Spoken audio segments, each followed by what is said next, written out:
Good shit, man. What up, what up, what up? Well, everybody, what's going on? Peace, everybody that's out there, man. Another Monday on What's in Your Glass. Tonight gonna be a special one. I got my brother, I got the God himself, LL Cool J, man, Grammy Award winning, multi-platinum, multi-hyphenated artist, entrepreneur, philanthropist, and a living hip-hop icon, man. Welcome to What's in Your Glass, champ. Thank you, man. Glad to be here. Glad to be here. You know what I'm saying? All Absolutely. love, baby. Yeah. Talk to us, man. We gonna jump right in. We're gonna jump right into it, man. What you been up to? What's going on? What's going on? Well, you know, the main thing I've been really focusing on, you know, recently has just been, you know, this dream of you know, bringing classic hip hop, you know, to the masses in a modern way. You know what I'm saying? Like for so many years, like, you know, our culture, we have a tendency to commoditize and kind of marginalize, you know, members of our culture as we move forward, right? I think sports has done a great job of kind of embracing the icons, like giving Kareem love and giving, you know, when it comes to like being remembered on film and content and giving, you know, obviously, you know, MJ love and giving different guys, George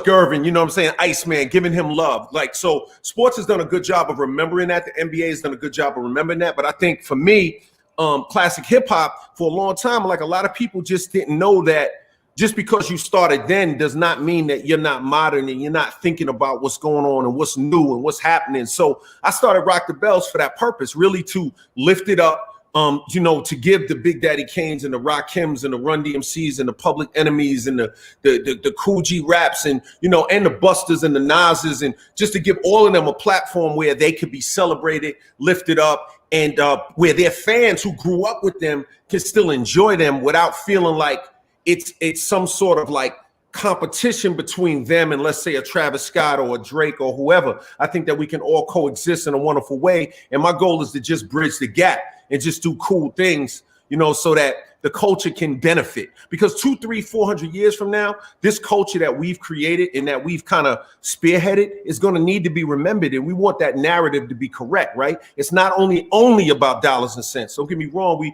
We all want to get money. We like that. It's a good thing. But there's also the side of 200, 300 years from now, what will be in the history books and how will it be remembered? So that's what Rock the Bells has been about. And now, you know, with the station on Sirius, you know, I mean, we got 7 million listeners daily. I mean, it's through the roof.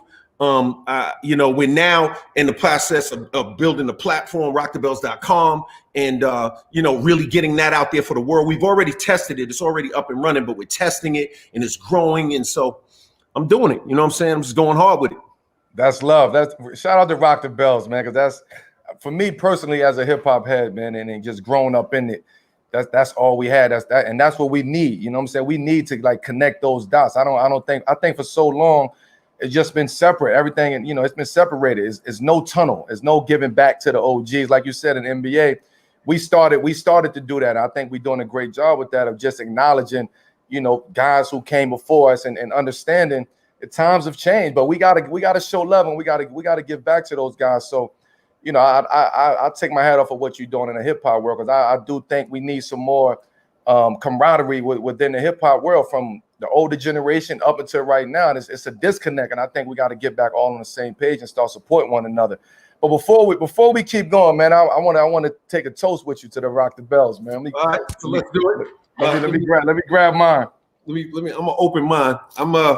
I didn't do one today. I see the top. So that's that. Doing a little Don P. No doubt. Little DP. This is a 2010, so it ain't that old, but it's decent. You know, that's a great year, though, I'll tell you that. You know what I mean? Got the 2010 Don P, and we're gonna, you know what I mean? We're gonna do a champion style. You know what I mean? You know what I mean? That's what we do. I went wine. I'm going wine today, man. 2000 Chateau Pontet Connect. So you got the official, and I told you. For the record, when it comes to wine, I do like Chateau Petrus. You know what I mean? You told me that offline, and we're gonna get it popping. We're gonna get it popping. No question. The connect is coming soon to you. I like it. You know, this is rare for me. I don't drink like that. But I said, you know, my man Mello want to get down. Like I'm gonna have his little sip with my brother. You know a little sip, man. A little fun. Cheers, man. Toast to everybody who got their glass tonight. Toast to the God himself, man. Ooh. Yeah, damn. It's like winning. Look,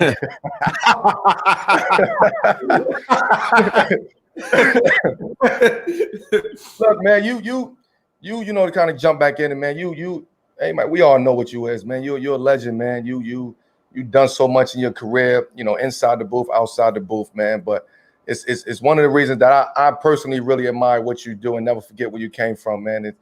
It's because you never lost sight of that. You never lost sight of where you come from. You never lost sight of your community and your people. No matter how big you got, no matter your stardom, you always recognize where you come from. A lot of people don't have an opportunity to do that or don't want to do that. They feel like they got to disconnect themselves from that world. What's your thought process in that? Well, you know, my thing is this. Look, you know, I mean, the real answer is that, you know, it really came from just the hustlers in the neighborhood, right? Like when I was a little kid watching the hustlers in the neighborhood, you know, maybe yes, we know that they weren't necessarily doing the right thing or the most beneficial thing. We understand that. That's table stakes. We get that. But in our neighborhoods, certain things happen. People feel they have to make choices. Let's not have a social debate about it. It is what it is. Watching them during that time, it's like, you know, when they would throw the tournaments, you know what I'm saying? When the Furtados would throw the tournaments, and when they would throw those tournaments, when I would see them throw those tournaments, I remember how that made me feel. I remember how good it would feel to just like, one, to know that somebody was having some kind of success, and then two, that they cared enough about me to like let me come to the park and, you know, either play ball or watch the guys that can really play ball. That was like a fun feeling for me. You know what I'm saying? And I just never I always wanted to hold that in my heart. When I think about my neighborhood, when I think about Queens, when I think about growing up, when I think about my hood, like I really sincerely and genuinely love my people.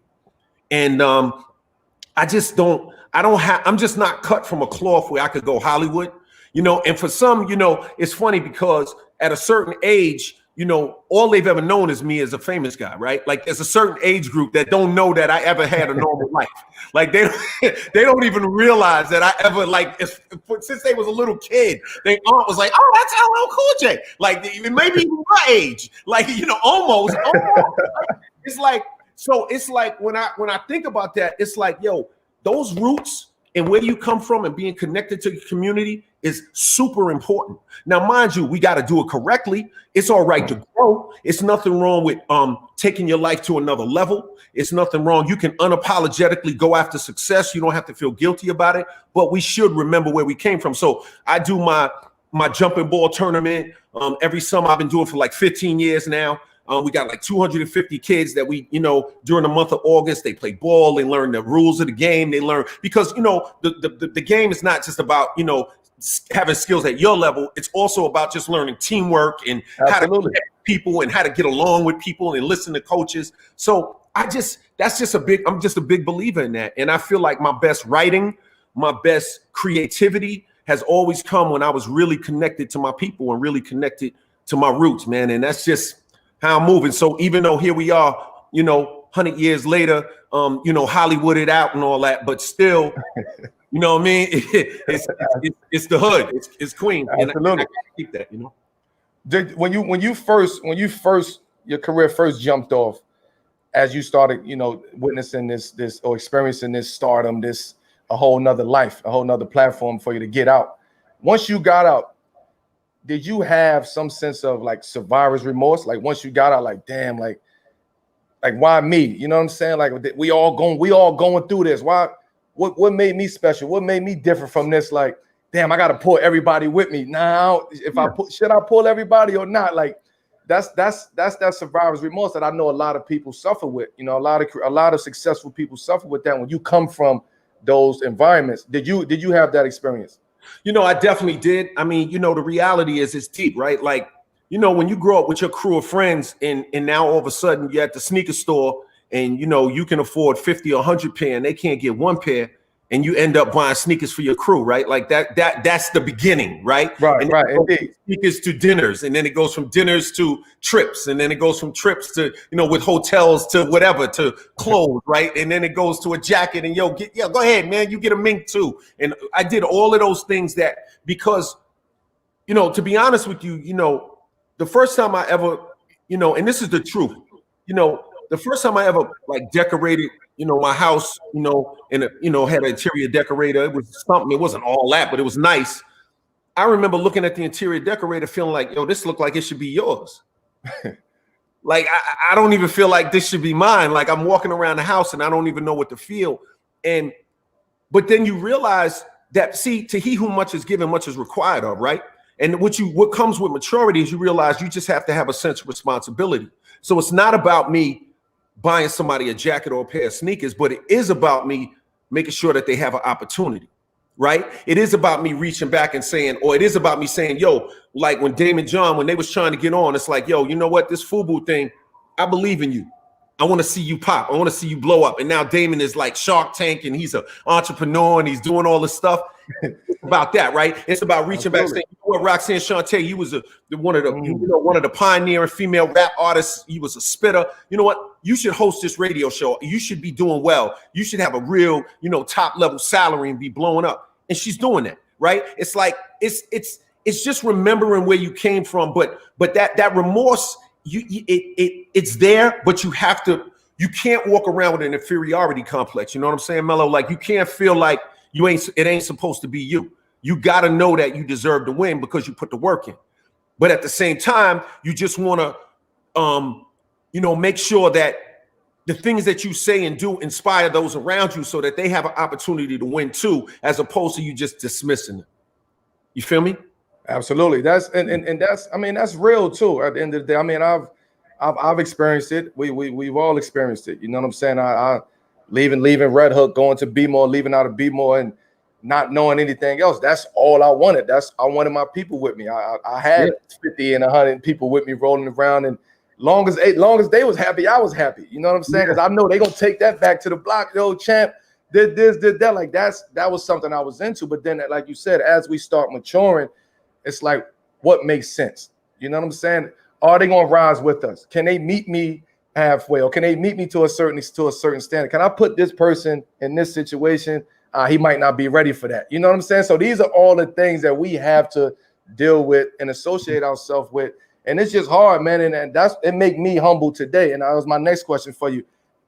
Is that what make you remain humble to this day? No matter how long you've been disconnected from that, is that the main reason that you remain humble to this day? Man, I'm humble because, that's just my upbringing. You know what I'm saying? Right. My grandmother used to, she'd say, you don't walk around here acting like you Lil Lord Fauntleroy and all that with that South Carolina accent. You think you Lil Lord Fauntleroy. You know what I mean? She never let me she ain't let me do cute. You know what I'm saying? Like, my family was not on it like that. Like, they really wanted me to respect, that's why, like, you ain't got to have money to talk to LL. Like, you don't have to have a lot of money. You don't have to. I'm not even on it like that. But you do have to be about your business. I'm not wasting my time with foolishness.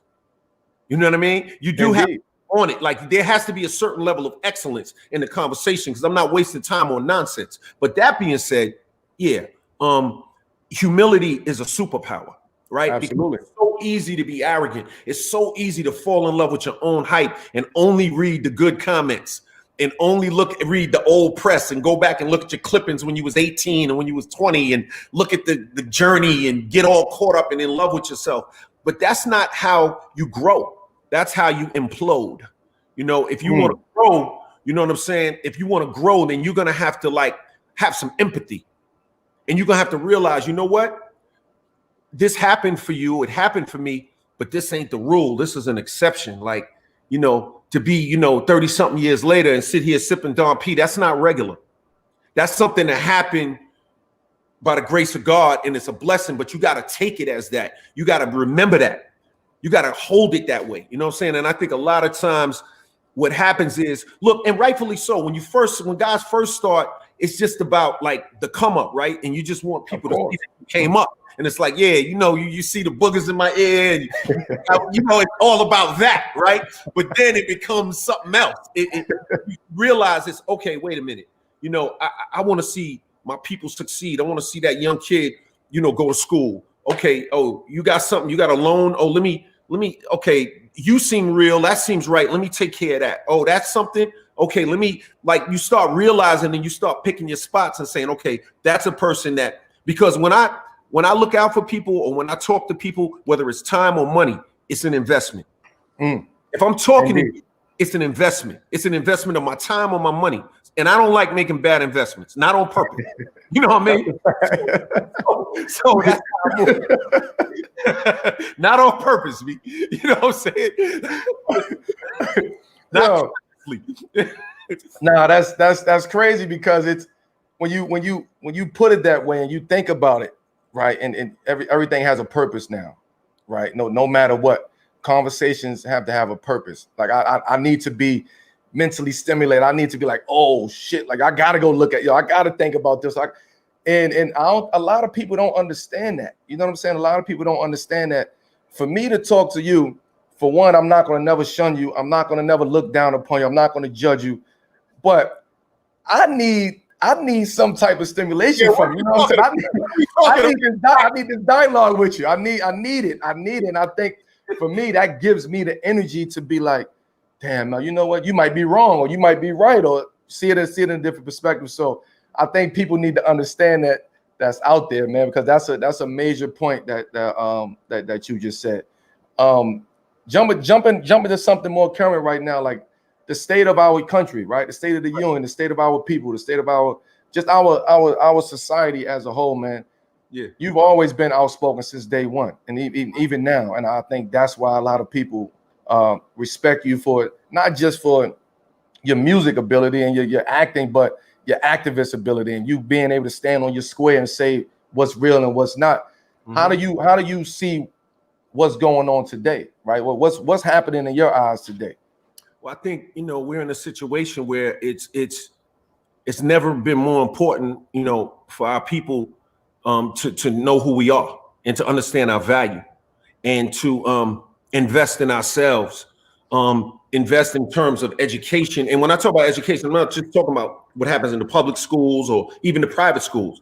I'm talking about the dining room table. Facts. About, at home. I'm talking about when you're sitting there, like, when you could either be watching some nonsense or you could be filling your mind with something that's gonna, sharpen your sword up and make your future brighter, or turn the light up on your lamp. You know what I mean? And I think that right now it's never been more important than for us to know the rules of the game. Like, like what did I do? I said, okay, so we're dealing with this. Obviously, there's heavy racial overtones. Let me go get the personal memoirs of Ulysses S. Grant and just he was thinking about, at that time. He came out on top and he was dealing with a lot of strife, just like we're dealing with. What was he thinking? What was going on? What was the process, right? So it's like, I think our people, we have to really double down on knowledge and wisdom and understanding. We have to double down on that. Now, that being said, we also got to be able to measure long-term and we got to measure short-term versus long-term goals, understand the difference and understand the sacrifices associated with those, right? Because a lot of times people like, it's tough because we're in one of these scenarios where everybody's like my way or the highway. No, you make your choice, but understand that right now in the scenario we're in, it might be better to cut off your pinky than cut off your whole hand. That's a fact. You know what I mean? So, like I think people have to understand that, and I think people get a little caught up in, this idea of, okay, when you got, two choices that maybe you don't feel great about, you know what I'm saying? But, right now, that's not a debate. No, that's not the debate to have right now. Right now, we got to do what we got to do. People got to vote and we got to get out there and make it known because we can't have a situation where, first of all, let me qualify this remark by saying I don't demonize all people, right? Like I don't demonize white people. I don't go in a room and I don't feel inferior as a black man. I don't demonize white people though. In other words, I don't look at you and say, oh, you're race, that's not how I operate. My thing is your character shows through your actions, right? So whether you're quiet or aggressive, right? Whether you're passive or aggressive, it shows through your actions. But my thing is, right now, as a people, we gotta step up and make a move because we can't be in a situation where we have, Supreme Court scenarios where, people's certain rights are being taken away. I mean, there's a lot of personal choices that have to be thought about, right? People have religious views. I mean, there's so many, it's so convoluted. It's kind of like trying to find trying to find a steak in gumbo. You know what I'm saying? It's, you know, like reaching around, but shut up. You know, like you're going all through the gumbo trying to find a steak.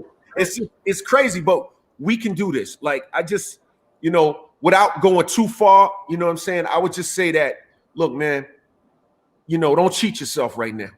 Get online, stay online, dance to the music. Cars ride, let the cars ride by, turn up the music when they standing on them voting lines. Give them love. You got little old ladies out there like dealing with their sugar online for 4-5 hours because they vote with their feet hurting and their kids and their grandkids on their nerves and they out there. So, yo, get out there and vote. Don't, you look at a show like a documentary called Reconstruction by Henry Louis. Absolutely. We got to pay attention. Like when you see something like that, it gives you a true understanding of what's going on in this country. The whole nation is not racist.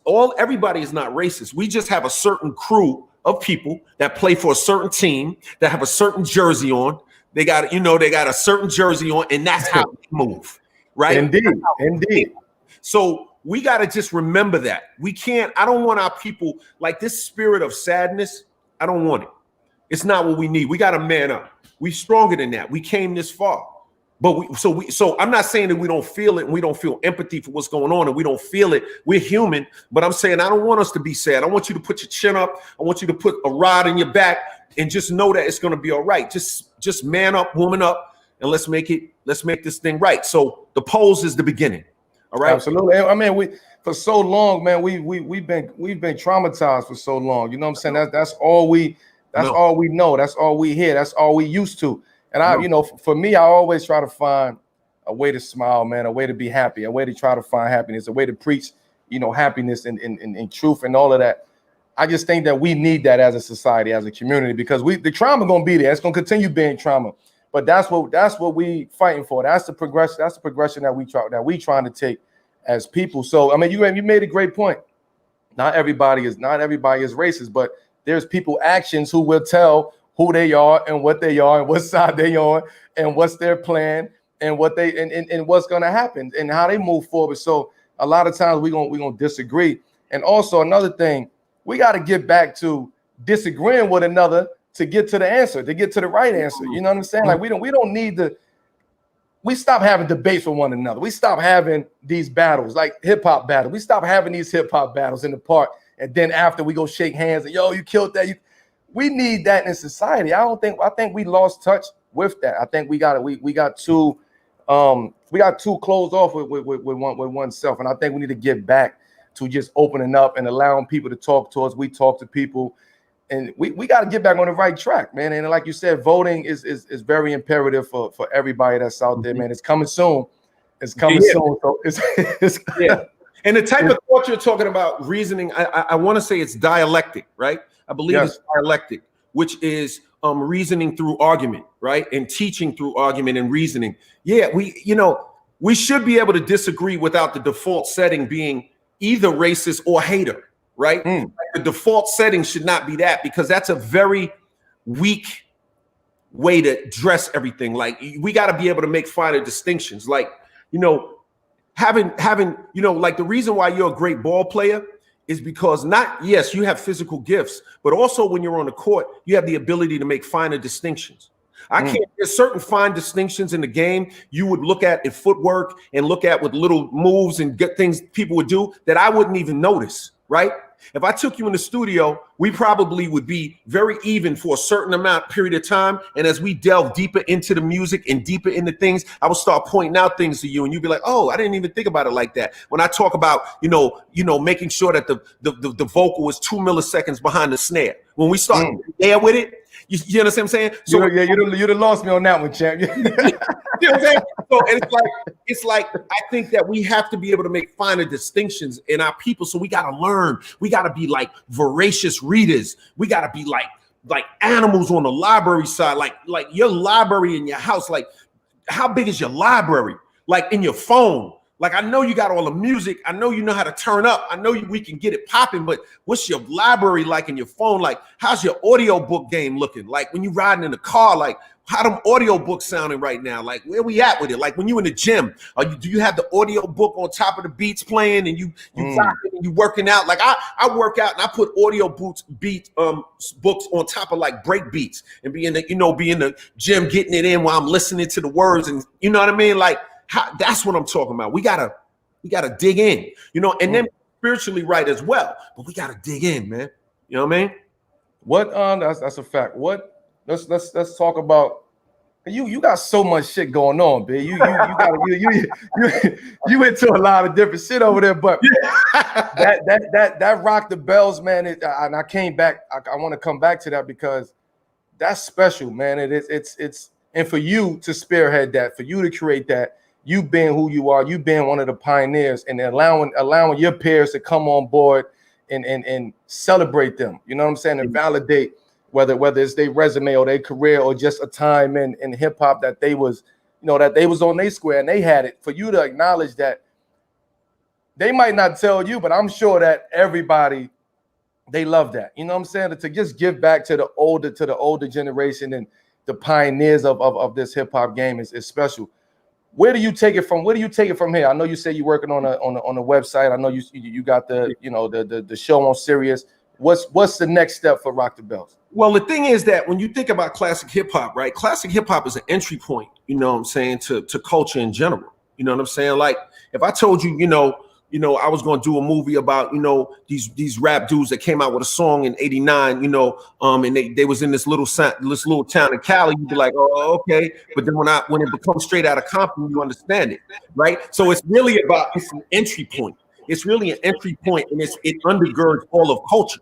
You know what I'm saying? All of culture, classic hip hop is there. So it's not just only about like, giving equity to, dudes that came before, but it's about teaching people how this is a foundational part of pop culture.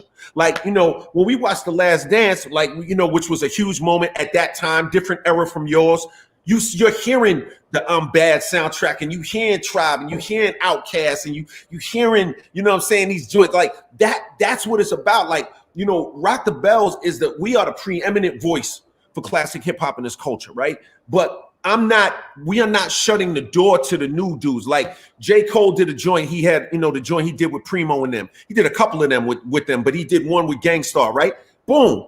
We playing that. Like, so it's just about, what my thing is I just don't want people to, I feel like our younger fans, the ones that grew up like watching you play ball and like came in the game with you, they deserve to know who we are and what we do and where we come from. Like, why should I shy away from a young boy? Why should I but what I don't want to do is be like, the oldest dude in the club chasing 15-year-olds.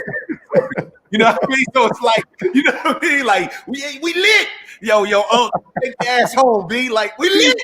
You know what I mean? So it's like, so I did Rock the Bells because that way I could stand on my square, as you say, stand on mine, truth, give them what I know, what I'm an expert at, but serve it to them in a way where they can vibe. So yeah, when you on Sirius, you can listen to Hip Hop Nation, of course, and listen to your new joints. You like Lil Baby? We all good with that. You like the Baby? We all good with that. You like, maybe Rest in Peace Temptation or Juice WRLD, Rest in Peace.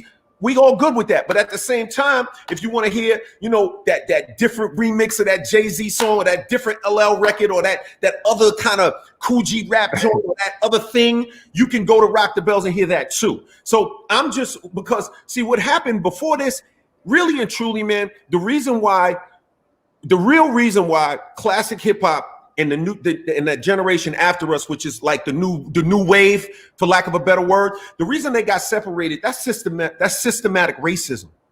Because black artists don't get treated with the same level of respect. Once you're expert, once you're no longer the chart topper of the moment, you get pushed on to the next. Absolutely. As opposed to whereas a Mick Jagger's like, he might be twice as old as me, right? But they'll put him on a stage with whoever, and I got love for Mick. Don't get me wrong. Like, this is no disparagement on Rick, or on Mick or any of them. But I'm just saying, whether it's Bono or U2 or one of them, when they're rocking, it's like, okay, yeah. There's not a problem with making the connection. Oh, they have a new record. No problem. We play it. right? But Run DMC comes out with a new record, and it's like, we can't, because I don't know if our audience will. Well, your audience will understand it because you don't support it. So what it really boiled down to is breaking that cycle. I decided that I'm gonna step up and be the dude that breaks that cycle. So a young kid can know that, when I listen to LL Cool J album, or if I listen to Tribe Called Quest album, he's not making an album because he's trying to be the new wave. He's really making an album because he just loves making hip hop, his style of hip hop. And if I want to listen to that, I can. And see, but that programming, that was systemic. That was systemic. That was by design. And that's just stuff that we just got to flush out of our system. I should be able to embrace the young kids. When I see the baby blowing up, I should be able to embrace that. I should feel good about that. I should not be sitting around tight, with my drawers extra tight, like with tight Speedos on, because a young kid is on the top of the chart. You know what I'm saying? Like, I should not have tight drawers for Wedgie because he's on the top of the chart. I should be happy for him. Right. So that's the thing that I think we are, and as if you notice, it's getting better, right? I think Rock the Bells is the first time where a little kid could say, I can wear a Rock the Bells hat or a Rock the Bells shirt. I don't feel funny. And I'm saying it's strictly OG, right? Like, we strictly OG strain. Like, we're not trying to be nothing we're not, but we ain't exotic. We ain't going exotic. Nah, OG strain. We ain't exotic. You know what I mean? No, dude, this younger generation of musicians and artists, how supportive they are of Rock the Bells, or is it there yet, or not? Or you working on that? It's definitely getting there. I mean, like Cardi B did a Furious 5 on the channel, gave us a lot of love. Look, Offset from the Migos, like, I put him on NCIS Los Angeles. He told me, I'm like, come on, let's do it. Like, they're very. Let me tell you something. The young ones are not haters. You know what I'm saying? They are not haters. They only feel disconnected when they feel like you're not respecting their art form and how they are putting their art out there. That's when it becomes a problem. See, my job is not to tell them how to make their records. My job is not. I can give you advice on, if you want longevity in a career, I probably could help you. If you came, you talk to me. But beyond that, it's up to you, right? So, but they are being really supportive. Like, so many of them are doing drops for Rock the Bells, and like, they may go up to Hip Hop Nation, do some drops for Rock the Bells too. They may go up to Rock the Belt. Like, they're giving us a lot of love. So, but at the same time, the one thing I want to be clear about is that I'm talking to them Gen Xers too, right? Like, I'm not forgetting the main core fans. We're not kid chasing. It's like, them Generation Xers who grew up listening to L, they want us to be who we are. They want us to be authentic. They want that official 100% authentic rawness. And that's what we're giving them, with the channel and with the platform, the stories, everything. Like, we had an article just recently about, DMX and Jay and Ja Rule, and if they would have been a super group back when they came out. You know what I mean?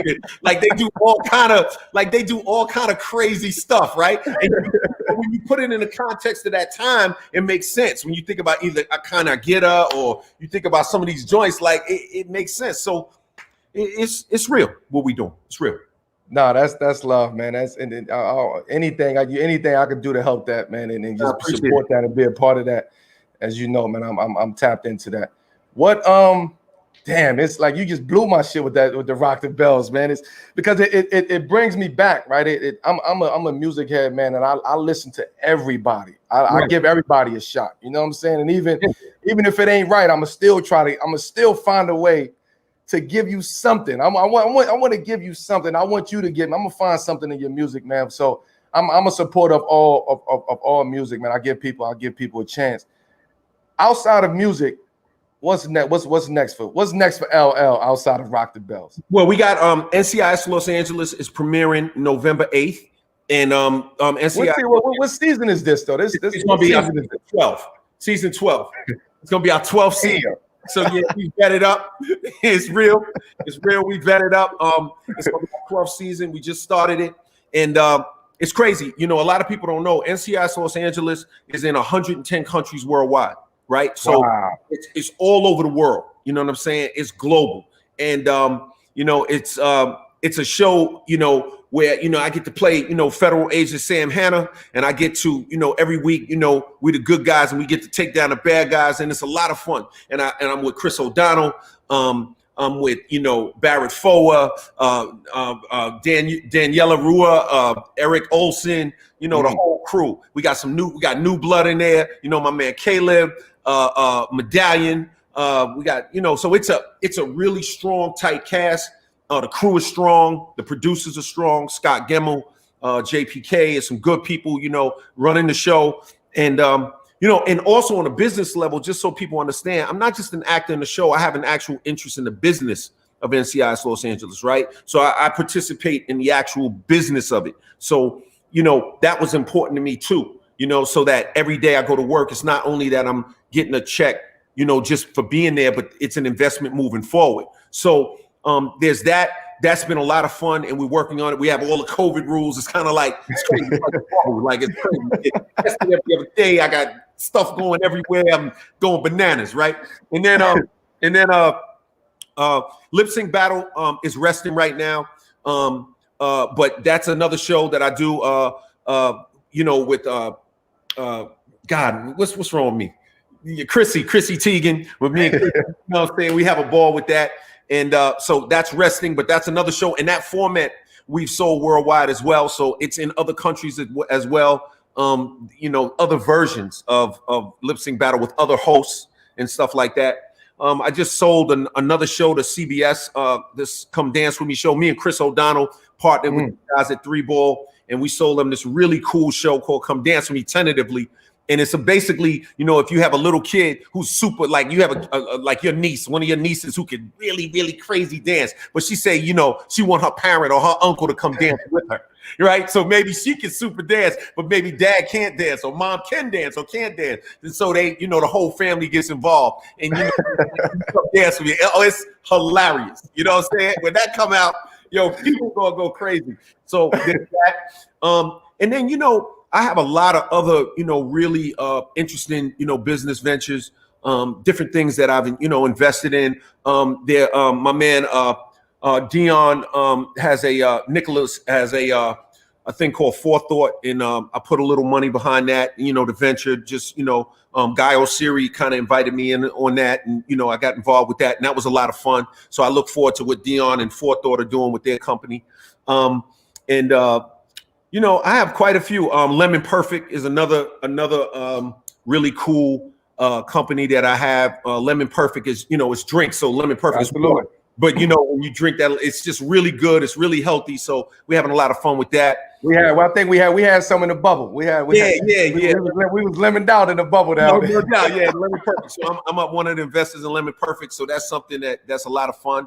And so yeah, I'm doing a lot. But right now the focus has really been on just, you know, building a platform, because the platform is so much more, right? It's content, commerce, and experiences. It's not, you know, just, you know, oh, let me get a t-shirt, you know what I mean, on a website. It's way bigger than that. And as we unveil and unfold, you know, unveil rather, the whole Rock the Bells plan and movement, people will see how much bigger this is than just, oh, oh, I'm just another guy with a t-shirt on a website. No disrespect to that, but it's bigger than that. You know what I'm saying? It's total. It's a totality. It's a holistic approach. Yeah. that you're actually doing, and it makes sense. Before we, you know, we getting down to that time, and I'm sure you got a whole bunch of shit going on. But, and first of all, I appreciate you, you know, taking this time out with me, my brother. Always. We always end it, man, with a message from the guest. And you got the floor.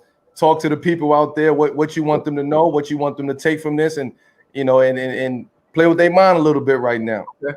I would say that, look, I want you to believe in the power of you.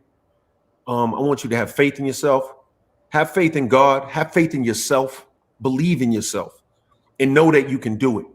And you know, this is a perfect opportunity, like you know, to use Melo as an example.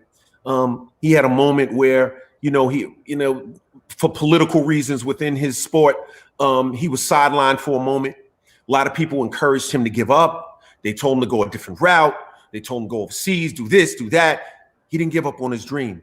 I know that's painful. It's depressing. It can make you feel devalued. It can make you wonder if you're as good as you think you are, but you have to believe and keep holding on, right? So when you fans who watch Melo's show, when you watch this, you have to think about that in your own life. Maybe you're in a dark period. Maybe you're in a place where you're sidelined. Maybe you're in a place where you don't know if you're worth it. Maybe your boss, maybe you got let go because of the pandemic. Maybe bills are piling up because of whatever reason. You can make it. And this too shall pass. You just have to believe and consistently have faith and consistently educate yourself, because I'll end it with this. You can't solve a 7th grade problem with 7th grade thinking. You're going to have to go to another level. You need that 8th grade thinking to solve that 7th grade, and that 9th to solve that 8th, and that 10th to solve the 9th, and the 11th to solve the 10th, etc. So I would just encourage you guys to stay strong, hold on, and keep believing in the beauty of your dreams. The best is yet to come. There you have it, man, from the God himself, man. L, big bro, I appreciate you, man. Always love. I'm gonna send you that Patrus Connect. Yeah, we gonna go from there, man. Big shout out to you, man. Keep doing what you're doing. Rock the bells, you heard? No doubt, man. Much love, baby. Peace Peace, baby.